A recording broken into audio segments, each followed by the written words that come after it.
പ്രിയ ഗായിക അന്തരിച്ചു. 6000-ലേറെ സംഗീത കച്ചേരികൾ നടത്തിയിട്ടുള്ള ഗായിക ഉമാ രമണനാണ് അന്തരിച്ചത്.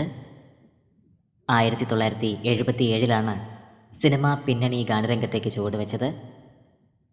തമിഴ് സംഗീത ലോകത്താണ് കൂടുതലും പ്രവർത്തിച്ചത്. ഇളയരാജ, വിദ്യാസാഗർ തുടങ്ങി നിരവധി പ്രമുഖ സംഗീത സംവിധായകരുടെ ഗാനങ്ങൾ ആലപിച്ചിട്ടുണ്ട്. 72 വയസ്സായിരുന്നു. ആരോഗ്യാവസ്ഥ മോശമായതിനെ തുടർന്ന് കഴിഞ്ഞ ബുധനാഴ്ചയാണ് അന്ത്യം സംഭവിച്ചത്. സംഗീത ലോകത്തിന് കനത്ത ഒരു നഷ്ടമാണ് സംഭവിച്ചിരിക്കുന്നത്. സുജാത മോഹൻ, KS ചിത്ര തുടങ്ങി നിരവധി പ്രമുഖർ സമൂഹ മാധ്യമങ്ങളിലൂടെ ആദരാഞ്ജലികൾ അർപ്പിച്ചു. ഉമാ രമണന് 72 വയസ്സായിരുന്നു. ആത്മാവിന് നിത്യശാന്തി ലഭിക്കട്ടെ എന്ന് നമുക്ക് പ്രാർത്ഥിക്കാം.